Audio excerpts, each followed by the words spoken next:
Bienvenue à l'émission La Bible à 100%. La Bible à 100%, une émission qui commence par la Bible à 100%, une émission qui continue avec la Bible. Notre prestation d'aujourd'hui sera intitulée La dernière semaine de Daniel est la dernière semaine de l'Apocalypse. La dernière semaine de Daniel est aussi la même dernière semaine du livre de l'Apocalypse, la dernière semaine mentionnée dans le livre de l'Apocalypse. Et pour commencer, il faut d'abord prier Dieu. Au Seigneur Dieu, auteur de la vie éternelle, nous te remercions pour le sacrifice à Golgotha. Nous te remercions pour les écritures de la Bible. Et nous te remercions pour le Saint-Esprit. Nous te demandons de nous guider et au cours de cette étude vidéo pour la clarification et l'édification du peuple de Dieu. Au nom de Jésus-Christ, nous t'en prions. Amen. Oui, la dernière semaine de Daniel est exactement la même dernière semaine mentionnée dans le livre de l'Apocalypse. Et ce sera la partie numéro 3, l'épisode numéro 3. Et nous avons constaté que la dernière semaine de Daniel est comme un sujet très vaste. Nous constatons que c'est un sujet très vaste et encore plus vaste que vous ne le pensiez. Donc, chaque étude vidéo que nous faisons, nous va l'ouvrir une facette sur la dernière semaine de Daniel. Et nous va voir que la dernière semaine de Daniel est exactement la dernière semaine de l'histoire de ce monde. Les toutes dernières 7 années, les 7 dernières années, concernant la dernière semaine de Daniel, sont aussi les dernières 7 années qui achèvent l'histoire de ce monde. Et lorsque nous disons l'histoire de ce monde, nous ne pas dire l'histoire de la terre. Il y a une différence entre le monde et la terre. Ouais.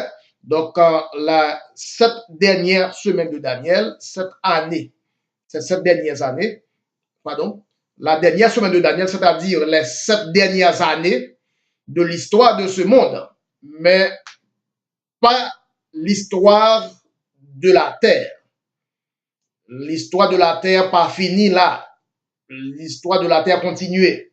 Mais nous parlons de ce monde.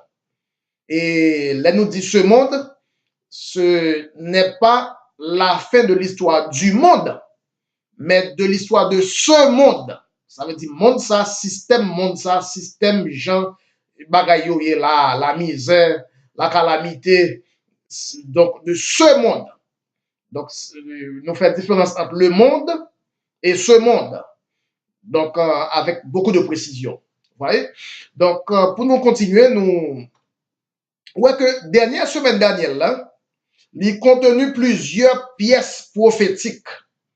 Il y a plusieurs angles prophétiques, mais je dis, nous pouvons chercher utiliser prophétie dernière semaine Daniel, ça, comme un outil qui va nous permettre de chronométrer l'enlèvement. Cela veut dire, entre l'enlèvement et la dernière semaine de Daniel, lequel précède l'autre? C'est la question fondamentale de l'étude vidéo d'aujourd'hui. Entre l'enlèvement et la dernière semaine de Daniel, lequel précède l'autre? D'autres mots, est-ce que l'enlèvement précède la dernière semaine de Daniel? Ou bien est-ce que la dernière semaine de Daniel précède l'enlèvement? Raison qui fait que l'enlèvement précédait la dernière semaine de Daniel, c'est que la Bible dit personne ne sait ni l'heure ni le jour de la venue de Christ. La venue de Christ, pas capable après la dernière semaine de Daniel concernant l'enlèvement.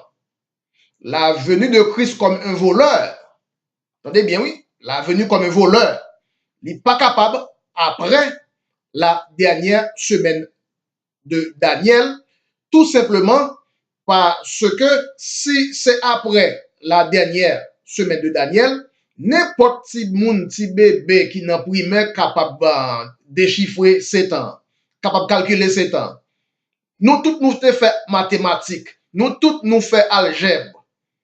Si l'enlèvement, Christ vient comme un voleur, t'as fait après la dernière semaine de Daniel, tout ça t'as fait ou faire algèbre, ou t'as que compter 1 an, 2 ans, 3 ans, 4 ans, 5, 6, et puis 7e année, hein, où boum, la venue de Christ. Donc son calcul mathématique qui tape trop facile.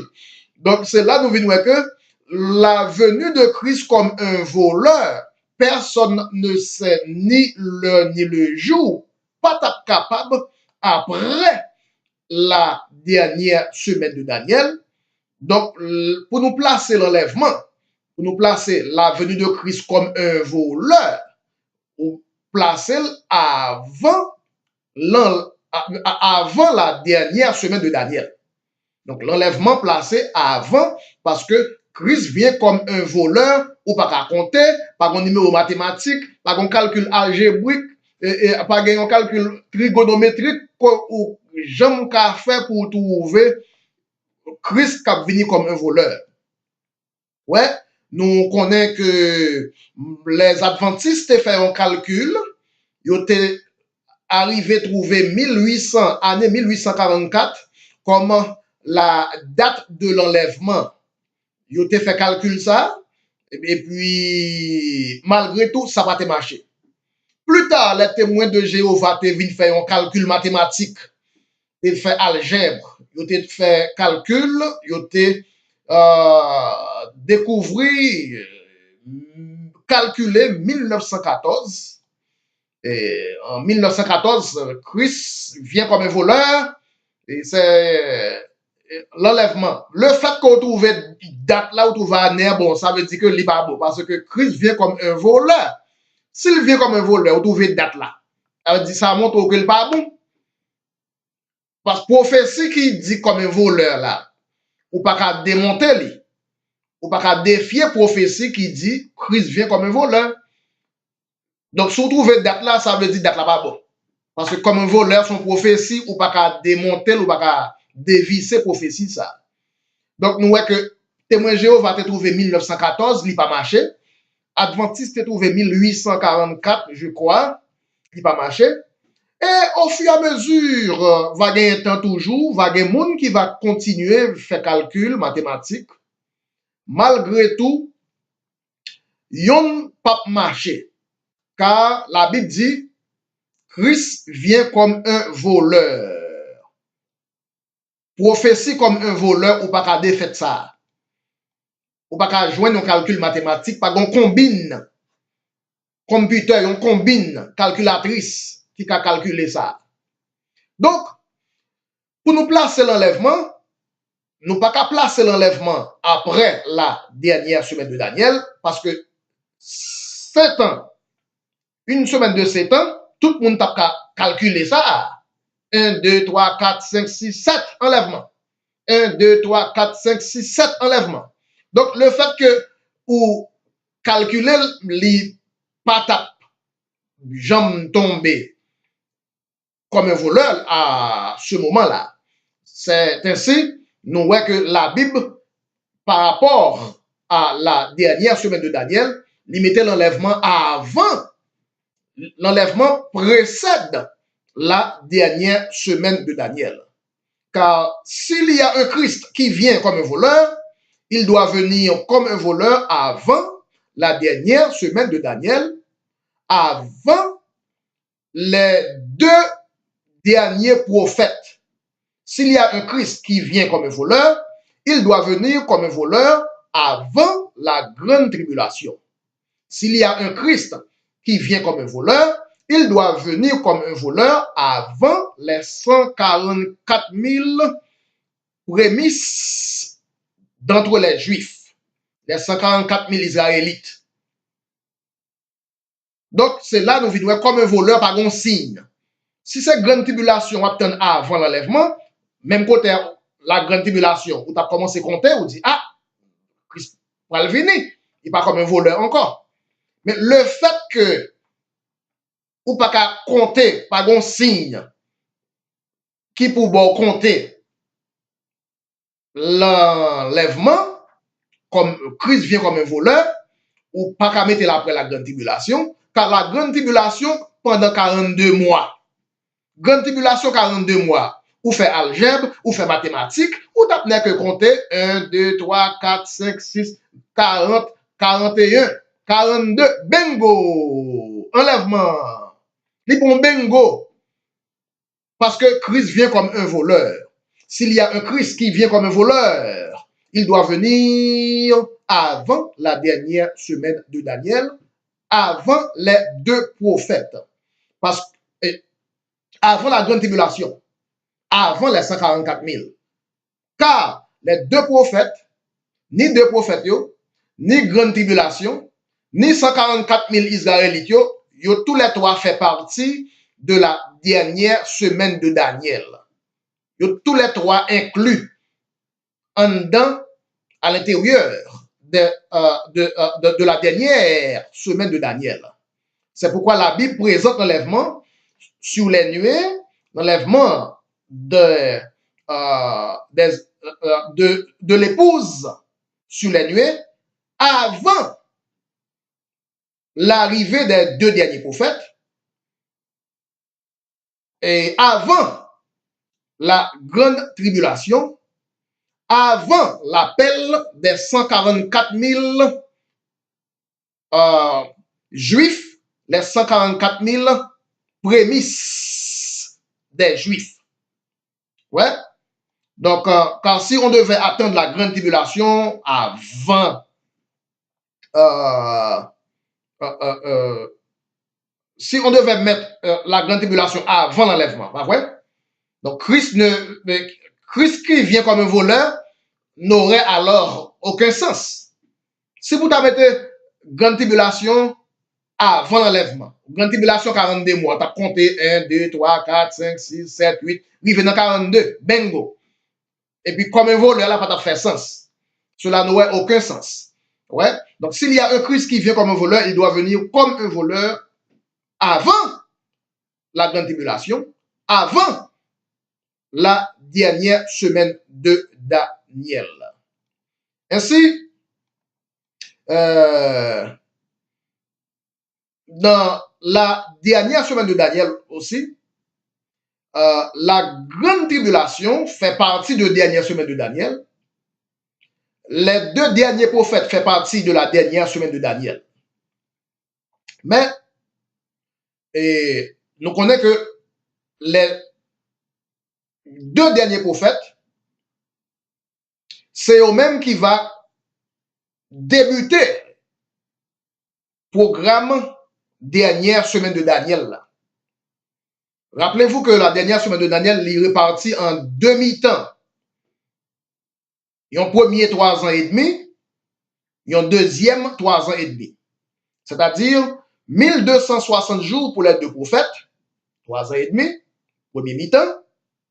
Mais au milieu de la semaine, la bête tue les deux prophètes. Au milieu de la semaine, la bête, après 1260 jours, au milieu de la semaine, la bête tuait les deux prophètes.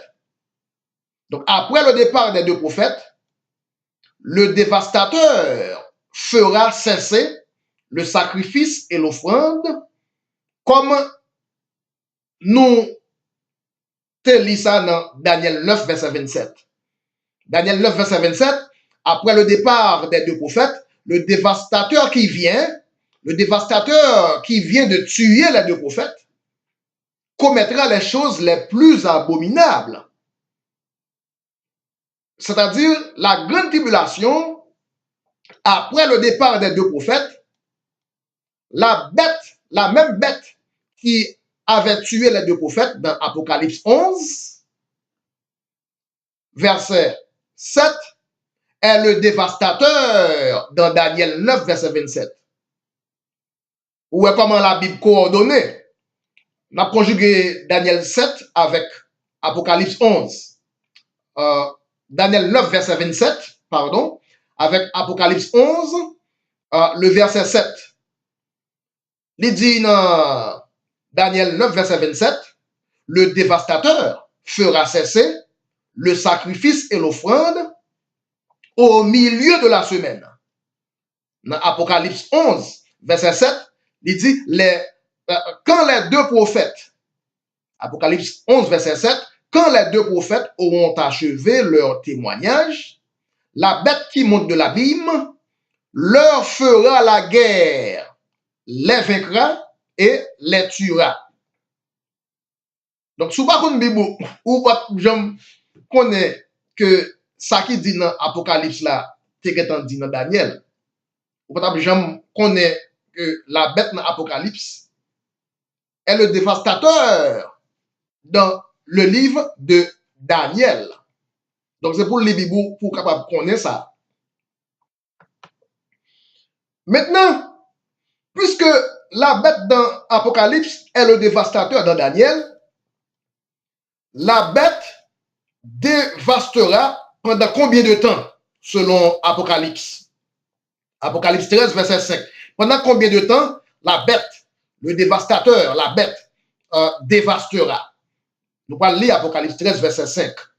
Il dit, il fut donné à la bête le pouvoir d'agir pendant 42 mois après avoir tué les deux prophètes, puisque la bête est le dévastateur est la bête, il fut donné à la bête le pouvoir de dévaster pendant 42 mois. La dernière semaine de Daniel répartie en deux mi-temps. Premier mi-temps, deux derniers prophètes prêchaient un témoignage. Ensuite, deuxième mi-temps, la bête vient. La bête, au milieu de la semaine, la bête tuait des prophètes. Et la bête maintenant va venir pour dévaster pendant la deuxième mi-temps, pendant 42 mois, c'est-à-dire 3 ans et demi. La dernière semaine de 7 ans se conjugue en demi-temps. 3 ans et demi pour deux prophètes, 3 ans et demi pour le dévastateur, la bête. On continue ouais, démarche, 3 ans et demi, yon bon, 3 ans et demi, yon l'autre bon, dans l'autre passage dans la Bible qu'on est là. Nous allons dans Apocalypse 12, verset 13. Apocalypse 12, verset 13 et 14, côté Lydie,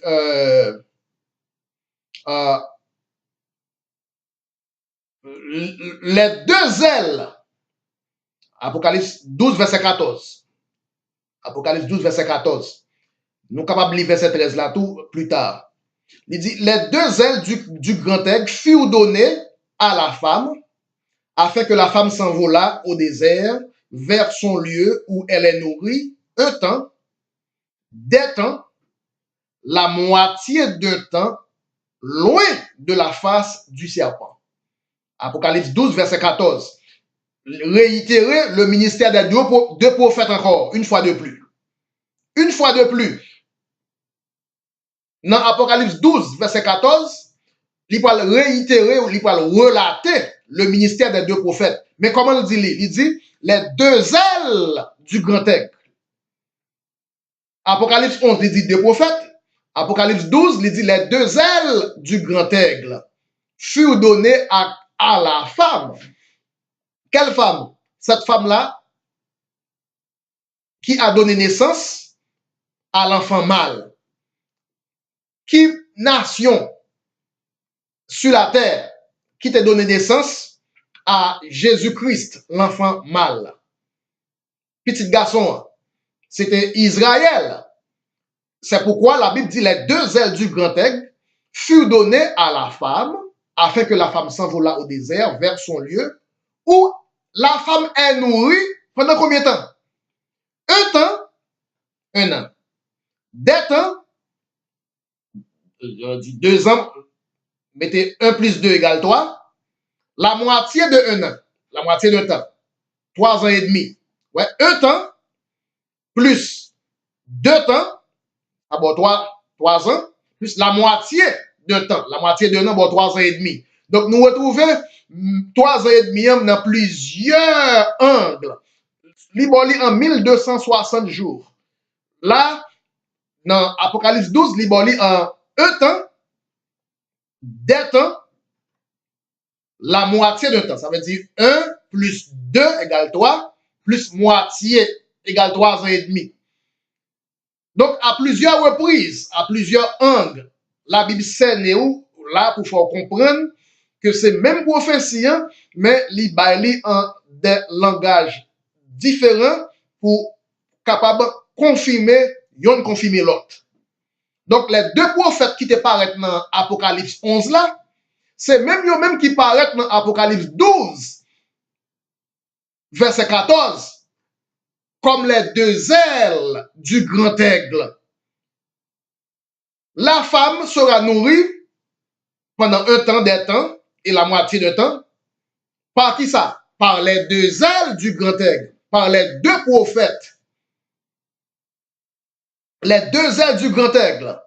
C'est même deux prophètes, c'est eux-mêmes qui va nourrir la femme, qui va nourrir les Juifs, qui va nourrir Israël. Femme, ça, c'est pas l'épouse. Femme, ça, c'est Israël. Si vous besoin qu'on est, c'est pour retourner dans Apocalypse 12, verset 1er. Il dit la femme qui a donné naissance à petit garçon, c'est Israël, la nation Israël. Donc, ces deux prophètes gagnent 3 missions là, dans Apocalypse 12, verset 14. Premièrement, c'est eux-mêmes qui transportaient femmes vers un lieu pour être transportées. 2, vers un lieu pour être nourri, loin de la face, pour être nourri, un temps, 2 temps et la moitié d'un temps, et pour être transporté loin de la face du serpent. Ça, c'est numéro 2.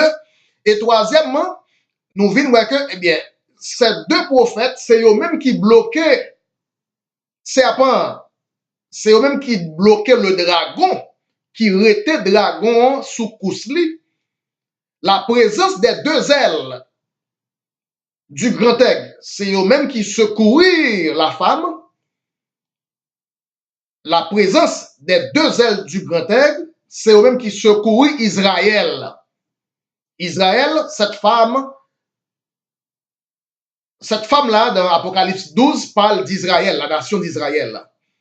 Représenter Israël. Les deux ailes du grand aigle, les deux prophètes, non seulement va protéger Israël pendant un temps, des temps, la moitié de temps, mais leur ministère nourriront la femme. Par quoi? Par leur témoignage. Quel témoignage? Le témoignage pour convaincre les Juifs que ce petit bonhomme qu'on a tué au calvaire, c'était lui le Christ. Ce petit bonhomme qu'on a tué au calvaire, c'était lui l'agneau. Le témoignage des deux prophètes n'est autre que le témoignage de l'agneau, le témoignage de Christ comme Messie, car c'est à Juif pour le tapoter, parce que c'est Juif jusqu'à présent qui pas qu'aux gens d'accord que Jésus était le Christ. Juif jusqu'à présent pour qu'aux gens d'accord que Jésus était le Messie. Ça Juif peut t'apporter le tout, parce que c'est Juif qui jusqu'à date n'a pas là, pour qu'aux gens d'accord que c'était Christ, l'agneau de Dieu. Jean-Baptiste dit, voici l'agneau qui enlève le péché du monde. Yo tué, il dit non. C'est pas ça. Donc, on est là, c'est deux prophètes, leur témoignage. Quel témoignage qui est dans la Bible Qui l'autre témoignage qui est dans la Bible là que témoignage de Christ? Qui autre témoignage qu'on connaît? Mais pas oublier les deux prophètes qui présentaient après l'enlèvement, ils n'ont pas venu pour les croyants des nations, parce que nous-mêmes croyants des nations, nous déjà d'accord que Christ est le Messie. Nous déjà accepté que Christ est l'agneau. Nous pas besoin de deux prophètes venir convaincre nous encore que Christ est le Messie. Mais Juifs, depuis lors, à la 69e semaine de Daniel, le Messie a été retranché. Depuis lors, ils ont tué le Messie.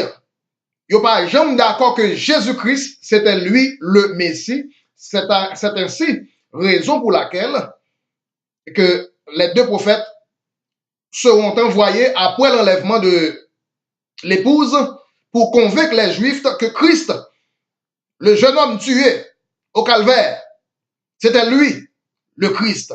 C'était lui l'agneau. Donc, lorsque la Bible dit deux prophètes ont venu avec un témoignage, ce témoignage, c'est exactement que au calvaire, les Juifs ont raté leur témoignage.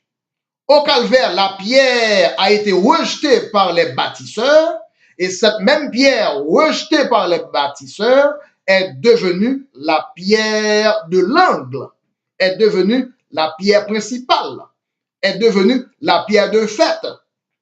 Les deux prophètes comme témoignage parlent montrer par A plus B que la pierre qu'ont rejeté les bâtisseurs, la pierre qu'ont rejeté les Juifs au calvaire à la 69e semaine de Daniel, c'était lui le Christ, c'était lui le Messie, c'était lui l'agneau. Jusqu'à présent, les Juifs pas jamais d'accord que Jésus-Christ c'est le Messie, que Jésus-Christ était l'agneau. C'est ça qui relève aveuglement des Juifs. C'est ça que l'aveuglement des Juifs, d'où le témoignage des deux prophètes. Oui, le sujet aujourd'hui est la dernière semaine de Daniel est la même dernière semaine du livre de l'Apocalypse. Nous dans le troisième épisode. Donc la Bible dit, les deux prophètes,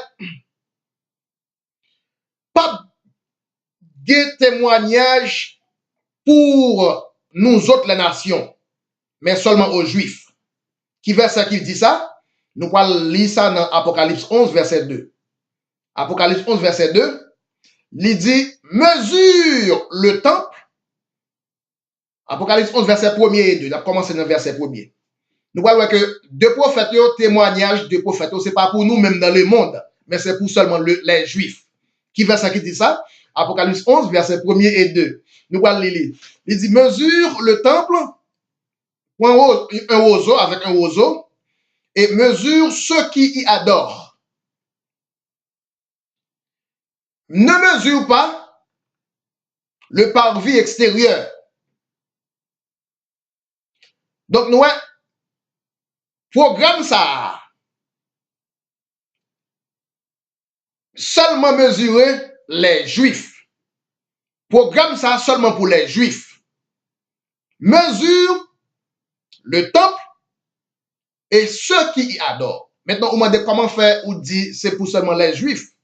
Eh bien, si vous allez dans la Bible, ceux qui adorent dans le temple, qui moun qui te gen droit seulement pour entrer dans le temple là?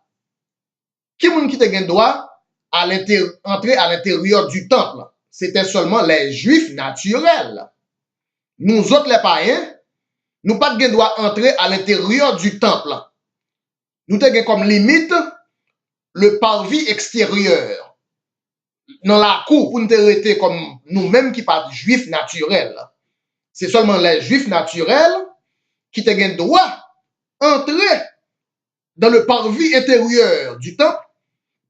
C'est pourquoi mesure le temple et ceux qui y adorent. Parce que bon programme qui va venir là, il pas mesurer moun dehors yo.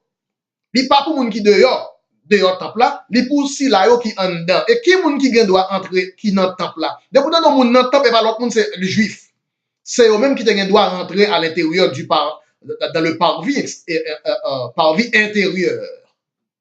Voyez? C'est ainsi. Païens des nations pas autorisés pour entrer dans le temple. Personne pas autorisé pour entrer dans le temple si ce n'est les juifs naturels. Les païens étaient seulement comme limite extérieure. C'est alors, l'offre mesurer temple là, périmètre ou mesurer, c'est pour eux, c'est à eux que programme ça réservé. Qui programme? Verset 3, verset 3. Apocalypse 11, verset 3. Apocalypse 11, verset 3. C'est alors que je donnerai à mes deux témoins de prophétiser à ceux qui sont dans le parvis intérieur. Car on devait mesurer seulement le parvis intérieur et ceux qui y adorent. Donc, programme de prophètes qui est pour venir après l'enlèvement, il n'est pas pour les païens, il n'est pas pour l'église des nations, mais il est seulement exclusivement pour les juifs, à ceux-là qui sont mesurés à l'intérieur du temple. Mesure le temple et ceux qui y adorent, ne mesure pas le parvis extérieur. Il n'est pas pour moun dehors, il n'est pas pour moun qui dans la cour là. C'est-à-dire les nations, c'est eux-mêmes qui dans la cour, ils ne pas rentrer dans le temple. Tout le monde connaît verset biblique ça, côté que païen par doit entrer dans le temple là, c'est seulement les juifs qui ont droit, juifs naturels. Les juifs naturels qui ont droit rentrer à l'intérieur du temple là. Donc, nous voyons que portefeuille de prophète, mission de prophète, portefeuille de prophète ça qui vient après l'enlèvement, portefeuille là n'est pas pour l'église des nations, mais pour les juifs naturels. L'église déjà reconnaît Jésus comme agneau, l'agneau qui enlève le péché du monde. C'est juif qui par contre connaît que jeune homme ça qui a été tué au calvaire là, c'était lui le Messie, c'était lui le Christ, c'était lui l'agneau. Normalement c'est juif, c'est les juifs qui manger pour nous même pour nous manger. Mais l'ordre là t'est renversé. Ordre ça, côté c'est juif qui pour manger avant, et puis nous-mêmes nous manger reste là. L'ordre là t'est chaviré coulière, c'est l'ordre fin manger ou même l'ordre fin enlever ou fin sauver. C'est là ça. Juif yo a venir après ou. Après l'enlèvement, c'est là ça. Deux prophètes yo va venir prêcher juif yo. Les premiers seront les derniers seront les premiers. En ordre renversé. L'ordre est renversé, les juifs viendront les derniers et nous autres, les nations, nous serons sauvés les premiers. Nous serons enlevés avant la dernière semaine de Daniel. Ouais, nous avons cherché placer, nous avons cherché chronométrer l'enlèvement et la dernière semaine de Daniel. Qui est-ce qui est avant? Est-ce que c'est l'enlèvement qui précède la dernière semaine de Daniel? Est-ce que c'est la dernière semaine de Daniel qui précède l'enlèvement? Là, nous voyons que selon l'ordre prophétique, par ordre renversé, les derniers seront les premiers. Nous, les nations, qui devaient être derniers, nous, les nations qui étaient supposées manger, reste manger, c'est nous-mêmes qui mangeons manger en premier. Les derniers seront sauvés en premier. Nous autres, les nations, les derniers, seront enlevés les premiers. C'est reste là. C'est reste manger là. Juif, bien pour jouer reste là. Songez d'abord te dit ça. Il te dit, est-ce que même chien yo, manger, reste manger, qui sorti sous table là. Et mais c'est sacrivé là. Nous-mêmes qui des chiens, qui t'a supposé manger reste grappillage là, eh bien, l'ordre est renversé, les premiers seront les derniers, nous autres, les nations qui devaient être derniers, les derniers seront les premiers, eh bien, je dis là, c'est nous-mêmes qui mangeons, et puis reste zo poisson, nous quittons pour les juifs qui étaient supposés les premiers. C'est ça qui passe là. Les premiers seront les derniers seront les premiers à être sauvés, les premiers à être enlevés. L'enlèvement avant la dernière semaine de Daniel, l'enlèvement avant la grande tribulation, l'enlèvement avant les deux prophètes, l'enlèvement avant les 144 000 prémices des Juifs. C'est là nous allons rentrer dans 144 000 dans prochain vidéo, dans prochaine étude vidéo nous allons détailler les 144 000 en dedans dernière semaine de Daniel là. Nous finissons détailler les deux prophètes. Ensuite, nous allons détailler la grande tribulation en dedans dernière semaine de Daniel. Encore, nous allons détailler les 144 000 prémices des Juifs, toujours en dedans la dernière semaine de Daniel, c'est-à-dire les 7 dernières années de l'histoire de ce monde. C'est ainsi nous dit, bon Dieu, merci pour le moment, ça nous est passé ensemble. Et restez branchés. N'oubliez pas de partager cette vidéo autour de vous. Oui, le sujet d'aujourd'hui, littéralement, la dernière semaine de Daniel, est la même dernière semaine relatée dans le livre de l'Apocalypse. Et nous, dans le 3e épisode, restez branchés pour le 4e épisode là, côté nous voir les 144 000. Les 144 000 prémices parmi les Juifs, 144 000 appelés après l'enlèvement ou bien durant la dernière semaine de Daniel.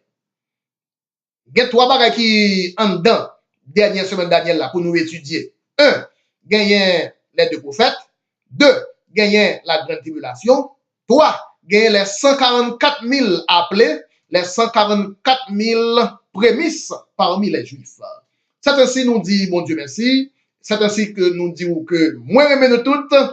Bye bye. À bientôt et à tantôt. C'était avec la Bible à 100%, votre très humble frère, le frère Bruno. Bye bye.